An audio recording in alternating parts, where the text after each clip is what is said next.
Mondiale chiuso? Il più pericoloso rivale di Mark, ovvero suo fratello, infortunato? Sì signori, in un weekend nel quale ci sono state un'infinità di cadute andiamo a vedere che cosa è successo, perché Assen mette un altro mattoncino su questo campionato e le cose si fanno sempre più interessanti.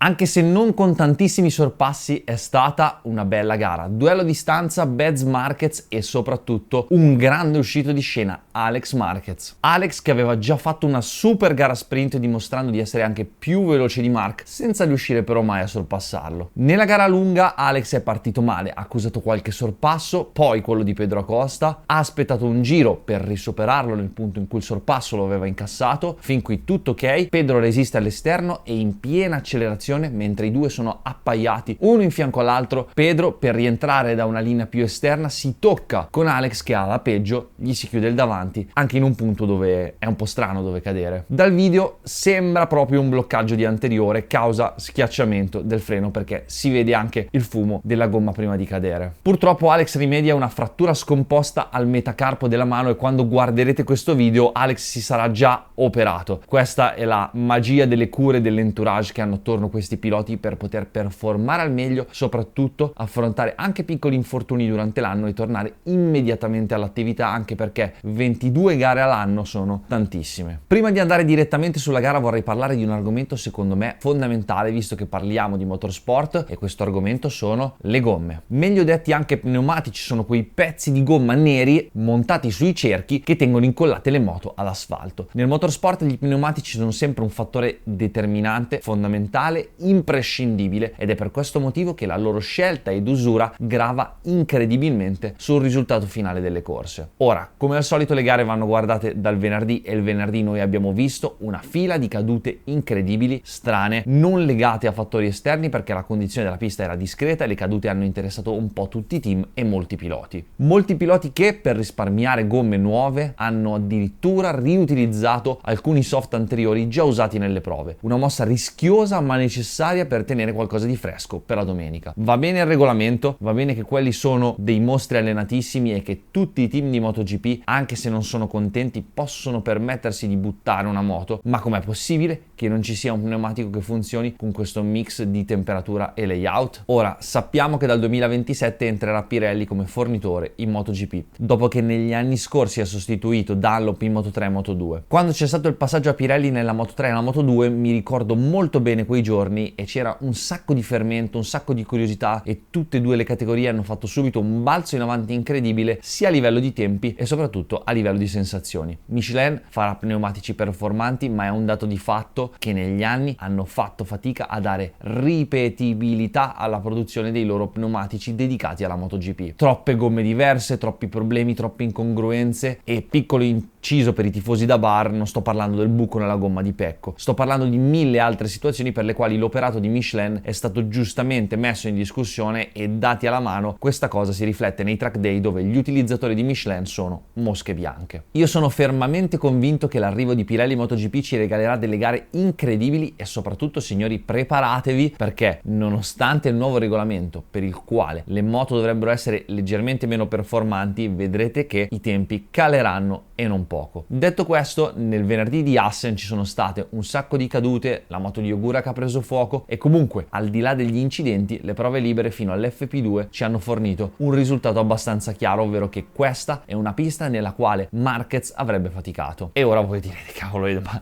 questo ha vinto tutte e due le gare, ma come fai a dire che ha faticato? Ed è proprio qui l'inghippo. Le gare le abbiamo viste tutti e credo che siamo d'accordo che nonostante ci sia stato un unico vincitore in tutte e due, sia in una che nell'altra due protagonisti diversi sono stati più veloci di Mark ma non sono riusciti a vincere. Perché succede questo? C'è una ragione, una spiegazione tecnica in questo? Sicuramente il tracciato di Assen non offre moltissimi punti di sorpasso in quanto ha un layout molto scorrevole, soprattutto quando c'è in testa alla corsa mister curva a sinistra, molti punti di sorpasso ad Assen sono posizionati dopo una curva a sinistra e quindi tutti i rivali questo weekend hanno dovuto fare i conti con una curva a sinistra nella quale non riuscivano a rosicchiare quei metri per poi affiancarsi a Marc e tentare il sorpasso, quindi né Alex nella sprint né Bez nella gara lunga sono riusciti a concretizzare l'attacco. E quella caratteristica da frenatore è proprio quel piccolo vantaggio che gli permette di fare la differenza anche quando non è il più veloce. Infatti, se guardiamo le gare, nella sprint e nella gara lunga, in termini di velocità pura, chi ha fatto i giri veloci sono state due persone diverse, ma nessuna di queste due è Marc. Di Giannantonio nella sprint, Pecco nella gara lunga, e oltre alla velocità, questo stile di portare al limite la moto in frenata, di forzare tutte le staccate, ovvio in maniera diversa fra quando fai la quali e quando gestisci la gara per il degrado, ma sempre qualcosa in più rispetto agli altri, ti permette di essere anche difficilmente attaccabile. Tristissima questa cosa che i media abbiano attaccato Alex dopo la sprint, di non aver mai provato a superare suo fratello semplicemente sulla base di supposizioni di un chissà quale timore riverenziale nei confronti del fratello. In realtà io vedo solo un pilota molto forte, molto costante, che attualmente è l'unico rivale di Marc nella lotta al titolo ed appena ha potuto ha superato e come il fratello. Peccato per l'infortunio. E sull'incidente con Pedro,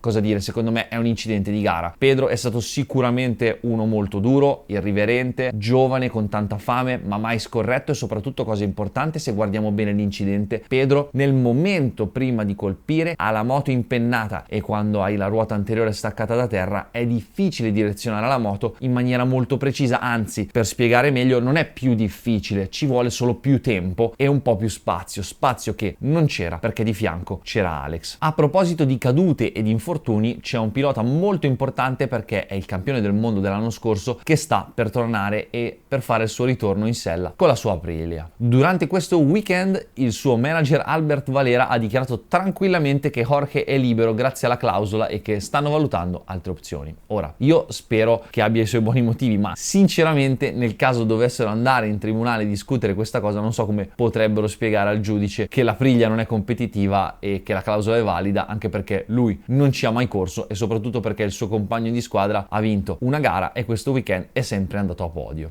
Infatti Bez ha chiuso terzo nella sprint e secondo nella gara lunga ed è stato l'unico a farci sognare di poter impensierire Marquez, anche se poi non ci è riuscito. Il discorso che non ha superato Marc poi per il motociclismo da bara è un argomento incredibile, ma ve l'ho spiegato prima perché non ci è riuscito. Sono molto contento per Marco perché l'ultimo anno in Ducati non è andato molto bene e secondo me è proprio nel posto giusto al momento giusto. Oltre ad averlo visto da vicino all'All Stars, si vede lontano 1 chilometro che si diverte e che il rapporto con la squadra va ben oltre quello professionale, e questo, quando funziona, è sempre un valore aggiunto. Infatti i piloti non sono tutti delle macchinette, sono persone umane, ci sono alcuni che riescono a convivere anche in situazioni dove i rapporti sono più freddi, mentre Bez mi dà proprio l'idea di uno di quei piloti che ha bisogno di sentire il calore, la stima dello staff che ha intorno, soprattutto di divertirci insieme, e credo che sia proprio così. È interessante questa cosa perché nel gioco dei ruoli lui era la seconda guida e il campione del mondo in carica, Jorge Martin l'uomo di punta, la stella di diamante, quello da battere, e sono molto curioso di vedere al rientro di Jorge come gestirà questa cosa, perché attualmente, e converrete con me, in questo momento la casa più competitiva dopo Ducati è proprio Aprilia. Rimanendo in casa Aprilia e tralasciando Ogura che sta tornando dall'infortunio, Raúl Fernández qui ad Assen ha dimostrato che la buona performance del Mugello non era solo un fuoco di paglia, perché ha chiuso ottavo dietro a Franco Morbidelli. A proposito dei VR, Fabio e Franco sono stati veloci a sprazzi, ma non hanno portato a casa molto da questo weekend. Dopo Aprilia, l'altra casa che, nonostante l'uragano finanziario che ha affrontato, sembra essere, dopo Aprilia e Ducati, una fra le più competitive, è proprio KTM. Da un po' di gare si sono avvicinati. Maverick, se non fosse stato tirato giù da Morbidelli al Mugello, avrebbe fatto un garone, mentre qui Pedro con i denti ha strappato un ottimo quarto posto dietro Pecco. Acosta, tra l'altro, fra la gara del Mugello e quella di Assen si è preso un giorno per andare a visitare il Museo Ducati, entrando dalla porta principale e pagandosi il biglietto. Grande Pedro, numero uno di noi, e grande mossa. Non so come finirà la vicenda Martin Aprilia, ma visto che Pedro condivide lo stesso manager di Martin, se con Massimo Ribola trovassero un accordo per Pedro Acosta, quella potrebbe essere una situazione d'oro. Certo, in Ducati c'è qualche certezza in più, ma se per Marc Marquez l'allontanarsi da Honda per andare in Ducati era l'ultima spiaggia per tornare a vincere nella seconda parte della sua carriera, già estremamente vincente, per Pedro la cosa è molto diversa, e soprattutto, se c'è qualcuno che può avere la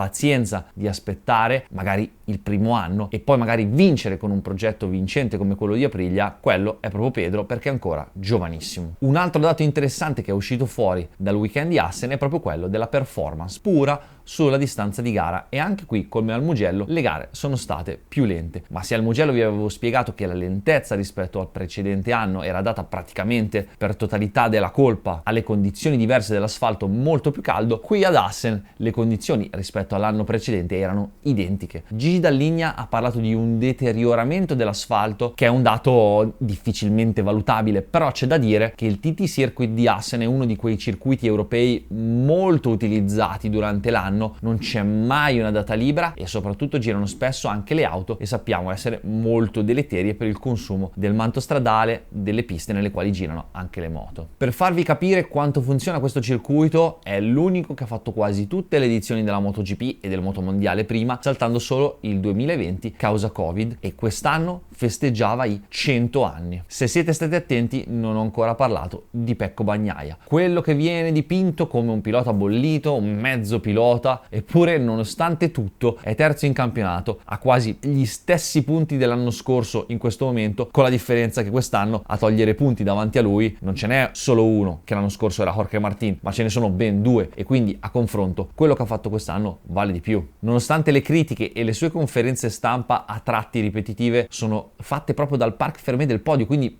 proprio così male non va. Al Mugello ha dato filo da torcere a Marc nella prima parte di gara per poi crollare, qui è arrivato a 2 secondi, ha fatto una gara solidissima. Sicuramente non è in lotta per il titolo, ma l'assenza di dover vincere per forza può regalargli un po' di tranquillità per poter performare al meglio e arrivare secondo dietro ad uno che, se va così, a fine anno avrà vinto il triplo dei mondiali di Pecco. Beh, direi che comunque va bene. Unica cosa, deve lavorare per arrivare sempre a giocarsela con Marc quando possibile, ma mai dietro alle moto clienti. E un po' di delusione c'è per Fabio Quartararo e per Yamaha in generale, perché lui sicuramente è il fuoriclasse che tira la barca. Poi questo weekend Yamaha con la colorazione 70° anniversario era bellissima. Comunque, oltre alla velocità pura che non manca, perché ha fatto la pole position, primo in FP2, per poi concludere ben poco in gara. Ricordiamoci però che Yamaha è veramente una mosca bianca, perché è l'unica moto 4 cilindri in linea rimasta in gara, e questo al giorno d'oggi è un limite. Chi invece il motore a V ce l'ha ma non riesce a far funzionare la moto è proprio Honda, perché sicuramente dopo gli exploit di Zarco hanno avuto una flessione nelle ultime gare, e dal primo all'ultimo pilota lamentano tutti vibrazione all'anteriore e non riescono a risolverla, e per ammissione di Espargaro stanno un po' brancolando alla ricerca del problema. Hanno provato e cambiato forcellone, geometrie diverse sul davanti, ma sempre un po' più, un po' meno, e alla fine lo stesso risultato. Bene signori, con Post MotoGP noi ci vediamo settimana prossima, perché ora c'è un weekend di pausa nel quale correrò io al Mugello con l'RSV4 alla Spear Cup, e poi ci sarà il Sachsenring in Germania, che è una pista tutta a sinistra, e sono molto curioso di vedere che cosa succederà. Settimana prossima inoltre alla MotoGP ci sarà anche Post Superbike, perché le derivate di serie vanno per la prima volta a Balaton Park in Ungheria, e ce ne saranno delle belle. Ricordatevi di iscrivervi al canale, perché molti che guardano i miei video non lo sono, e per me